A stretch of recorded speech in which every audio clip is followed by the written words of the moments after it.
இன்னைக்கு நாம சமீபத்தில் கசிந்த ஒரு அட்டகாசமான ஸ்மார்ட் போனோட சிறப்பம்சங்களை பத்தி ஒரு ஆழமான அலசலை பார்க்க போறோம். டெக் ஆர்வலர்கள், குறிப்பா ஸ்மார்ட் போன் பிரியர்கள் கட்டாயம் தெரிஞ்சுக்க வேண்டிய ஒரு விஷயம் இது. நாம பேச போறது வேற எதுவும் இல்லை, வரப்போற OnePlus Ace7 மாடலை பத்தி தான். இதோட லீக்கான ஸ்பெக்ஸ் உண்மையிலே நம்மள ஆச்சரியத்தில் ஆழ்த்துது. இப்போ OnePlus நிறுவனம் நிஜமாவே ஒரு டாப் கியர் வேகத்துல போயிட்டு இருக்காங்கன்னு தான் சொல்லணும். பாருங்களேன், மே 7ஆம் தேதி இந்தியாவில் நாட் CE6 மற்றும் CE6 லைட் அறிமுகம் செஞ்சாங்க. அடுத்த நாளே, அதாவது மே 8ஆம் தேதி மிகப்பெரிய சம்மர் சேல். அதுக்கப்புறம் சீனாவில் A6 அல்ட்ரா அப்படின்னு அடுத்தடுத்து அதிரடி காட்டிட்டு வராங்க. அக்டோபர் 2025 வெளியான A6 மாடல் மார்க்கெட்ல ஒரு பெரிய தரநிலையை செட் பண்ணுச்சு. அந்த மாபெரும் வெற்றிக்கு பிறகு இப்போ அவங்களோட முழு கவனமும் எதிர்கால மாடலான இந்த A7 மேல திரும்பி இருக்கு.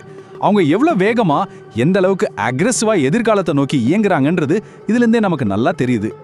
அடுத்ததா ஆக்டிவ் கூலிங் தொழில்நுட்பம், அதாவது பில்ட்-இன் பரிணாமம் பத்தி பார்க்கலாம்.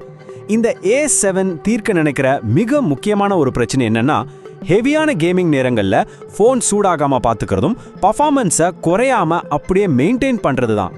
இது இந்த ரெண்டுக்கும் உள்ள வித்தியாசத்தை எவ்வளோ சிறப்பாக விளக்குதுன்னு பாருங்க. முந்தைய A6 உல்ட்ரா மாடலில் ஃபோனை குளிர்விக்க நம்ம தனியாக கொஞ்சம் பெருசாக இருக்கிற ஒரு எக்ஸ்டர்னல் கூலிங் ஆக்சசரியை மாட்டிட்டு விளையாட வேண்டியிருந்தது. ஆனால் A7 மாடலில் ஒரு புரட்சிகரமான மாற்றமாக உள்ளமைக்கப்பட்ட ஃபேன், அதாவது ஃபோனுக்குள்ளேயே ஒரு பில்ட்-இன் ஆக்டிவ் கூலிங் சிஸ்டம் வரப்போகுதுன்னு தகவல்கள் சொல்லுது. இந்த இன்டர்னல் கூலிங் சிஸ்டம் ஏன் இவ்வளோ முக்கியம்னு நீங்கள் யோசிக்கலாம். நீங்கள் மணிக்கணக்கில் கேம் விளையாடினாலும் இது ஃபோனோட வெப்பநிலையை ரொம்ப கச்சிதமாக கட்டுக்குள்ளே வச்சுருக்கோம். அதனால் ஃபோன் சூடாகி பர்ஃபார்மன்ஸ் அடி வாங்குற அந்த தெர்மல் த்ராட்லிங் பிரச்சனை இனிமேல் இருக்கவே இருக்காது. ஆரம்பத்தில் நீங்கள் என்ன வேகத்தில் விளையாட ஆரம்பிச்சிங்களோ அதே சீரான பர்ஃபார்மன்ஸை இது தொடர்ச்சியாக கொடுக்கும். முக்கியமாக இனிமேல் தனியாக எந்த ஒரு எக்ஸ்ட்ரா கூலிங் கேஜெட்டையும் நம்ம தூக்கிட்டு அலைய வேண்டிய அவசியமே இல்லை. சரி, இப்போ டிஸ்ப்ளே மற்றும் ரெஃப்ரெஷ் ரேட், அதாவது காட்சி எல்லைகளை விரிவுபடுத்துகிற விஷயத்துக்கு வருவோம்.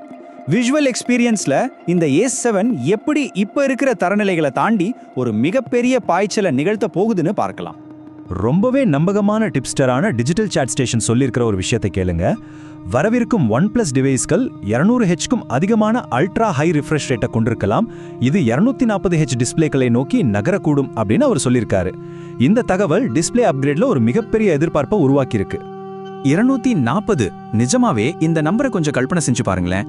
அக்டோபர் 2025 வெளியான A6 மாடல்ல இருந்த 165Hz டிஸ்பிளேவே நம்ம எல்லாரையும் பிரமிக்க வச்ச ஒரு மாபெரும் பெஞ்ச்மார்க். ஆனா அதை விட இது பல மடங்கு அதிகம். இந்த 240Hz ரெஃப்ரெஷ் ரேட் அப்படிங்கிறது உங்க கைகளுக்குள்ளேயே ஒரு அதிநவீன கேமிங் மானிட்டர் இருக்கிறது மாதிரியான ஒரு உணர்வு கொடுக்கும். இது வேற லெவல் ஸ்மூத்னஸ், சந்தேகமே இல்லை. அடுத்ததா பேட்டரி மற்றும் சிப்செட், அதாவது தரநிலையை பராமரித்தல். இப்போ நம்ம பார்க்க போற இந்த விஷயத்துல ரொம்பவே சுவாரஸ்யமான ஒண்ணு என்னன்னா, இந்த புதிய அப்கிரேடுகளுக்கு எல்லாம் பவர் கொடுக்க போற அந்த அடிப்படையான ஹார்ட்வேர் பத்தி தான் நம்ம பேச போறோம். 7800, ஆமாங்க, 7800 mAh அளவிலான ஒரு பிரம்மாண்டமான பேட்டரி திறன். A6 மாடல்ல இந்த பெரிய பேட்டரியை கொடுத்து OnePlus ஒரு புதிய தரநிலையை செட் செஞ்சிருந்தாங்க.